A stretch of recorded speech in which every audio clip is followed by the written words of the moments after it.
The morning sun painted Ouagadougou in shades of gold as President Ibrahim Traoré stepped out of the presidential palace. Unlike other mornings filled with scheduled meetings and diplomatic protocols, this Monday carried a different energy. The young leader of Burkina Faso had made a decision that would shock his security detail and change the course of many lives. "Drive me to the central prison," he told his driver quietly, adjusting his simple brown shirt. No advance notice, no press, just us. The driver's eyes widened in the rearview mirror. "Sir, shouldn't we inform the prison authorities? Prepare security arrangements?" "No," Traoré replied firmly. "I want to see how our people truly live behind those walls. Real conditions, not staged presentations." The black presidential vehicle moved through the bustling streets of the capital, escorted by only 2 unmarked cars. Vendors called out their wares. Children played in dusty courtyards, and life continued its rhythmic dance, unaware that their president was about to embark on a mission that would expose the cracks in their justice system. 40 minutes later, the convoy stopped before the imposing grey walls of Ouagadougou Central Correctional Facility. Razor wire gleamed menacingly atop the concrete barriers, and the air seemed heavy with unspoken stories. The guards at the entrance froze when they recognized the presidential vehicle. "Mr. President," one guard stammered, fumbling with the gate keys, We weren't expecting you, sir." "That's exactly why I'm here," Traoré responded, stepping out of the car. "Open the gates." Prison warden Pascal Wedrao came running, sweat beating on his forehead despite the morning coolness. "Your Excellency, if we had known, we would have prepared everything properly. The facilities, the prisoners." "I'm not here for preparations," the president interrupted, walking past him. "I'm here to meet the prisoners. Take me to them." The warden's confusion was palpable, but he dared not question further. He led the president through a narrow corridor that echoed with distant sounds, coughing, muffled conversations, the clang of metal doors. The smell hit them immediately. Unwashed bodies, dampness, and the suffocating weight of despair. As they entered the main prison block, a strange quiet fell over the facility.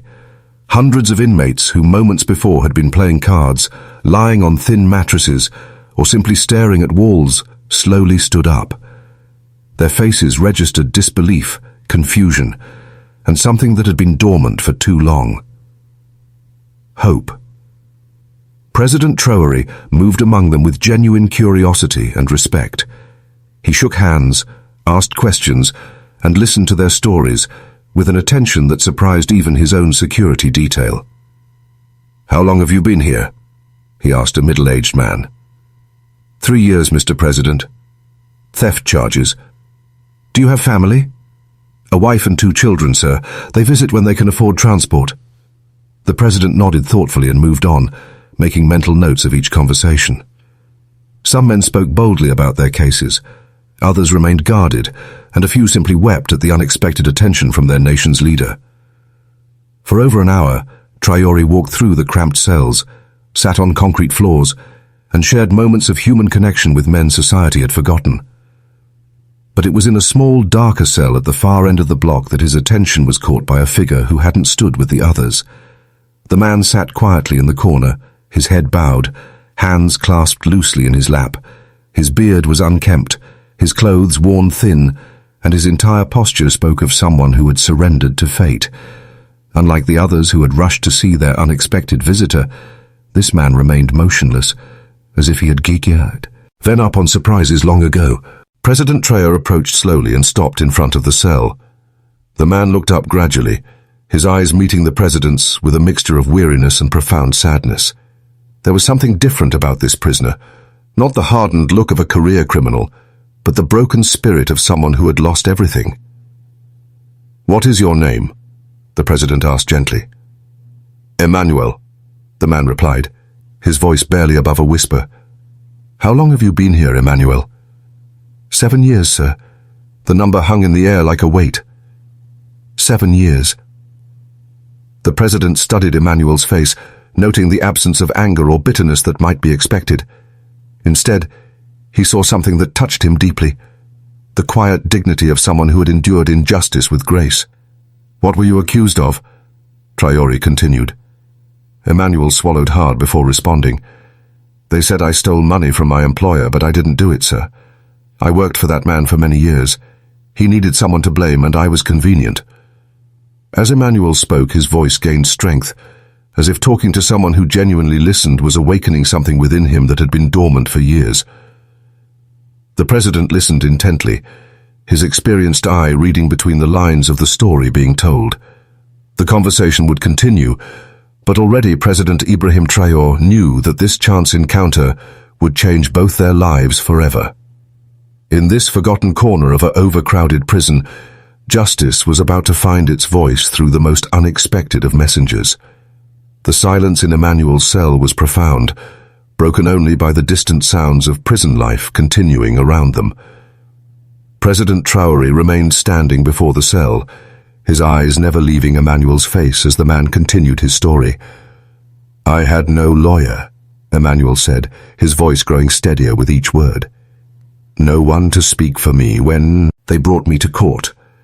I stood alone while my former boss sat with his expensive attorneys.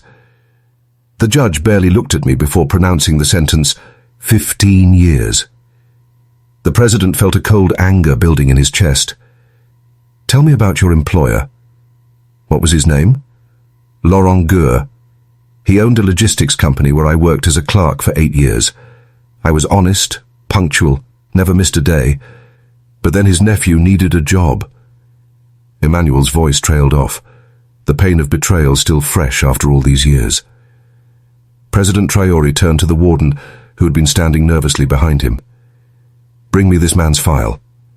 I want every document, every piece of evidence, every record of his trial." "Sir, it might take some time to locate. You have until sunset." The president cut him off sharply. "And I want to know who the arresting officers were, who the judge was, and I want a complete record of the investigation." As the warden hurried away, Traoré returned his attention to Emmanuel. "Why didn't you appeal? Surely there were options." Emmanuel's laugh was bitter, but not angry. "With what money, sir? My wife left me within the first year. She took our children and moved back to her family's village. She said she couldn't bear the shame. I had no money for appeals, no connections, no voice that anyone wanted to hear." The president listened to this catalogue of abandonment with growing resolve. This wasn't just about one man's suffering. It was about a system that had failed catastrophically, leaving the vulnerable to rot while the powerful escaped consequences. "Have you had any visitors in 7 years?" he asked. "No one," Emmanuel replied simply. "I wrote letters for the first 2 years, but they were never answered. Eventually I stopped trying. I learned to find peace in solitude." That evening, President Traoré sat in his office at the Ministry of Justice. A thick file spread across his desk. What he read made his blood boil. Emmanuel's case was a textbook example of judicial corruption and systematic failure. The investigation had been cursory, the evidence circumstantial at best, and the trial had lasted less than 2 hours. Most damning of all was the revelation about the presiding judge, Justice Amadou Diabré, who had been dismissed from his position 3 years earlier for accepting bribes. The man who had condemned Emmanuel to 15 years in prison was himself a criminal. The president picked up his phone and dialed his justice minister. "Dufresne, I need you here immediately. Cancel whatever you're doing." Minister Dufresne arrived within the hour, finding his president pacing behind his desk like a caged animal. "Sir, you asked to see me urgently. I visited the central prison today." Traoré began without preamble. "I met a man named Emmanuel, who has been rotting in a cell for 7 years for a crime he almost certainly didn't commit." He handed the minister the file. "Read this. All of it. Tell me how our justice system could fail so completely." As Dufresne reviewed the documents, his face grew pale.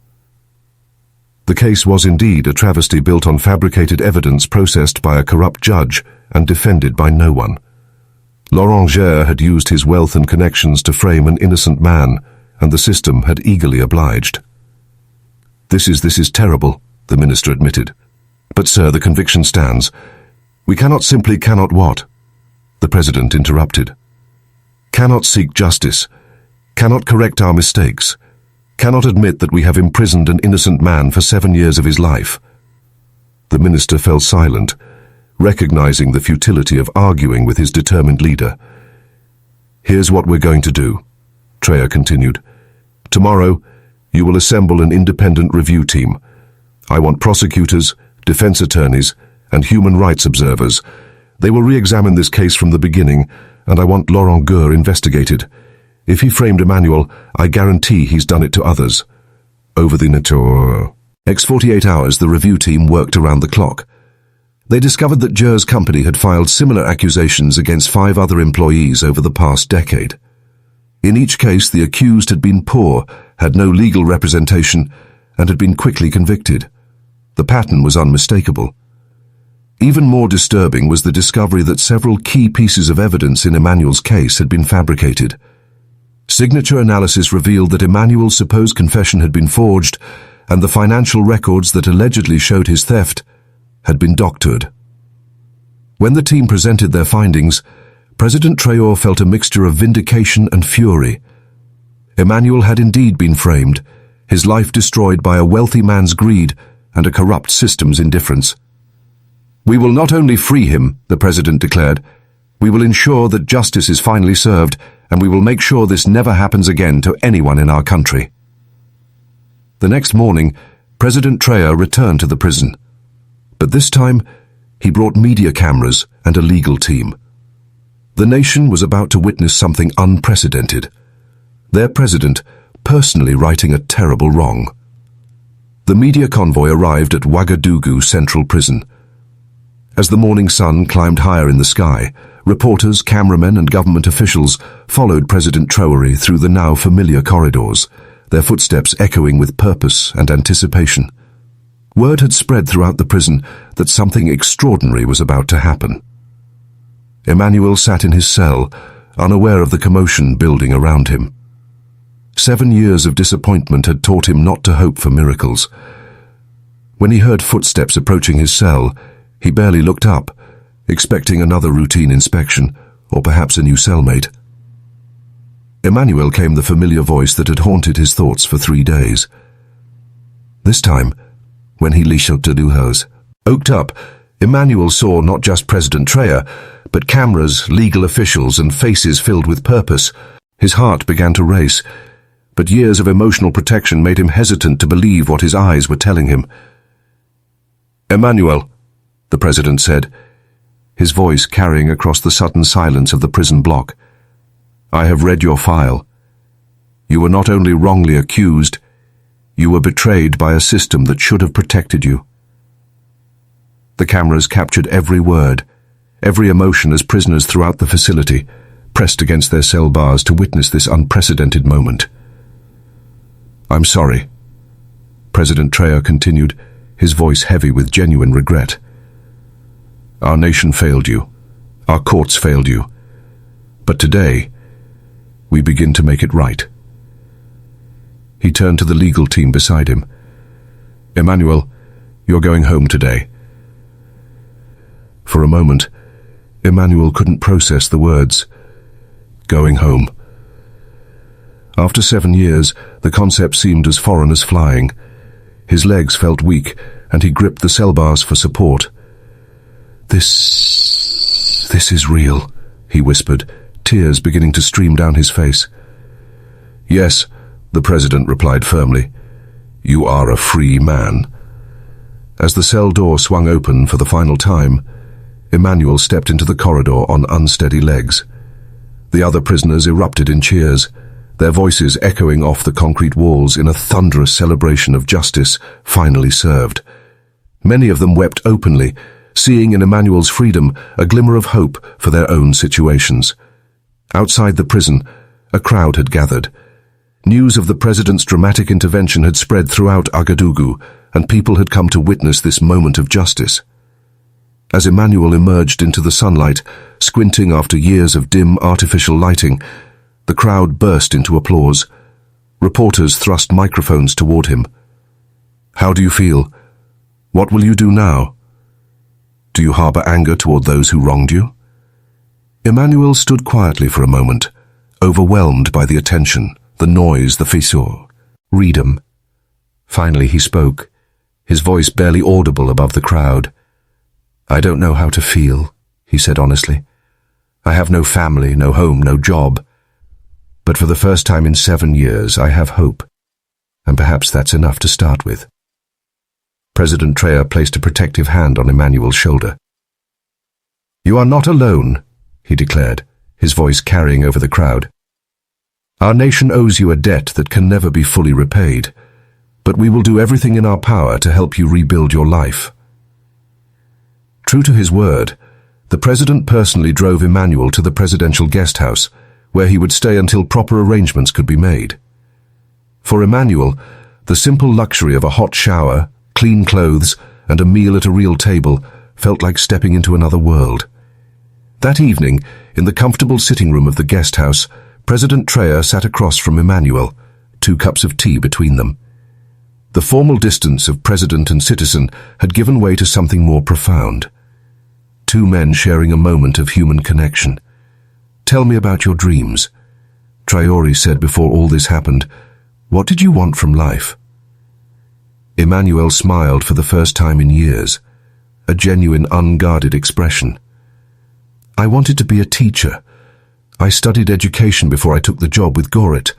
I loved the idea of helping children learn, of giving them tools to build better lives. Then that's what you'll do, the president said decisively. We'll arrange for you to complete your education, and when you're ready, you'll have a position in our school system.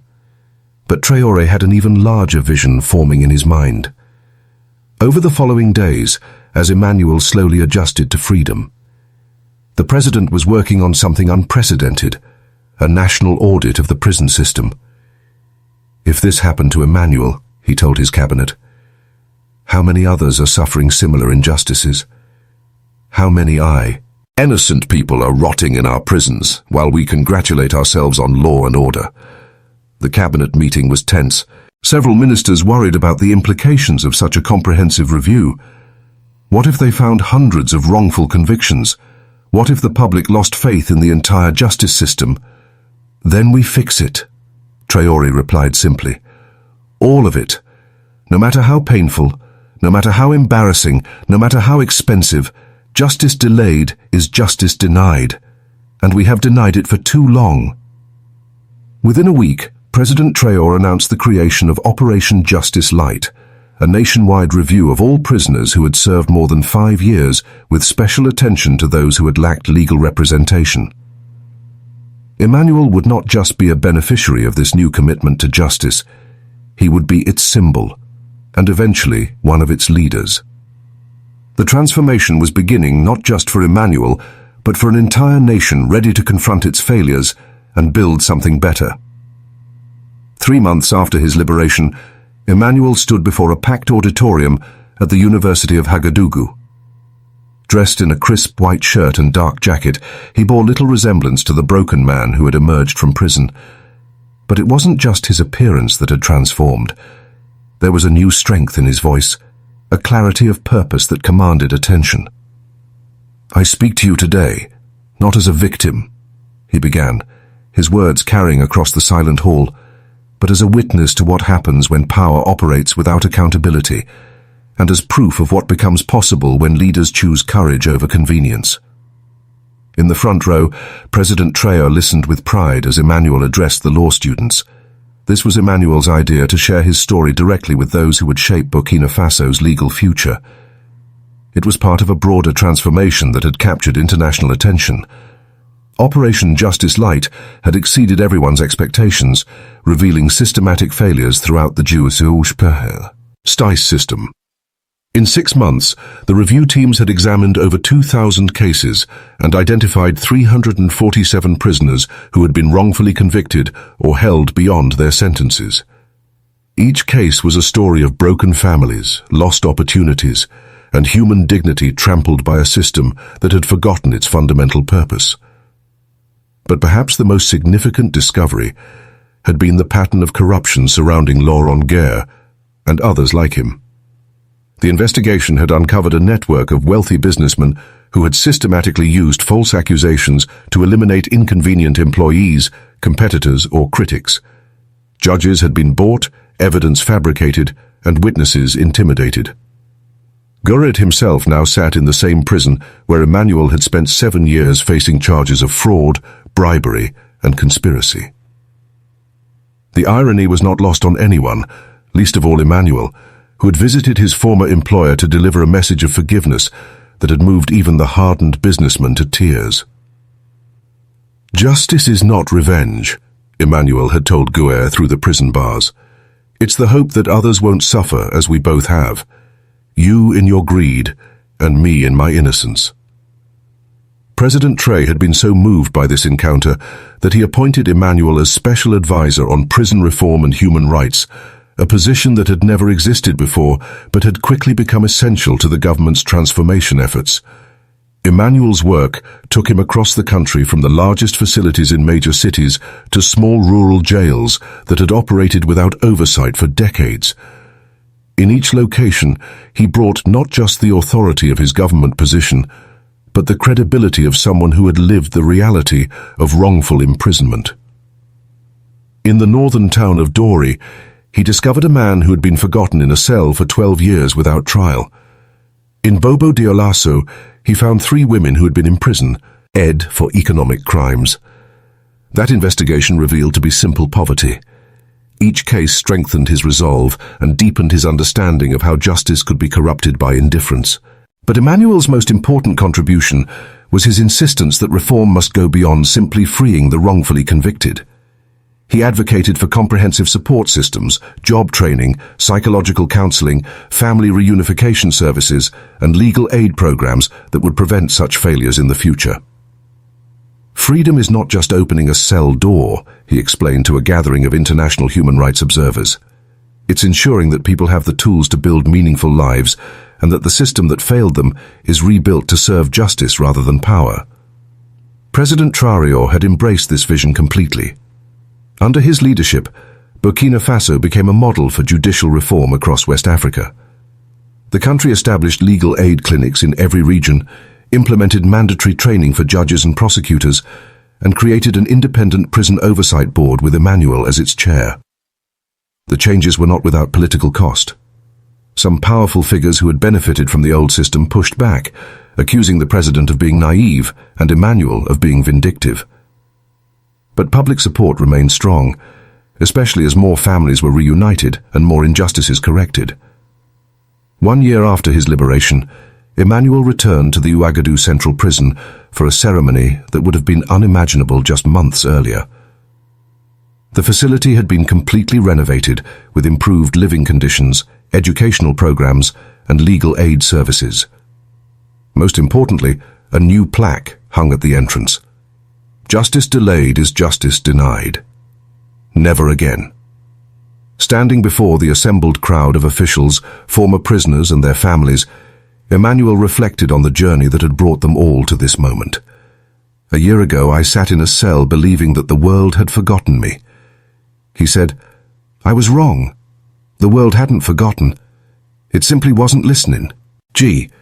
Today we celebrate not just my freedom, but our collective commitment to ensuring that every voice is heard, every case is fairly judged, and every person is treated with the dignity they deserve." President Traoré took the podium after Emmanuel, but his words were brief. Sometimes he said a leader's greatest achievement is learning when to follow. Emmanuel has taught our nation more about justice than any law book ever could. The work continues, but the foundation is strong. As the ceremony concluded and the crowd dispersed, Emmanuel remained for a moment in front of his former cell, now converted into a library. Through the barred window, afternoon sunlight dreamed across books on law, human rights, and social justice, tools for future generations to build a more just society. Walking away from the prison for the final time as a free man, Emmanuel carried with him not bitterness for the years lost, but hope for the lives that would be saved by the changes they had fought to implement. Justice, he had learned, was not a destination, but a journey, one that required constant vigilance, courage, and the willingness to listen to voices that others might ignore. The sun set over Ouagadougou, painting the sky in brilliant oranges and purples as Burkina Faso continued its own journey toward a more just tomorrow.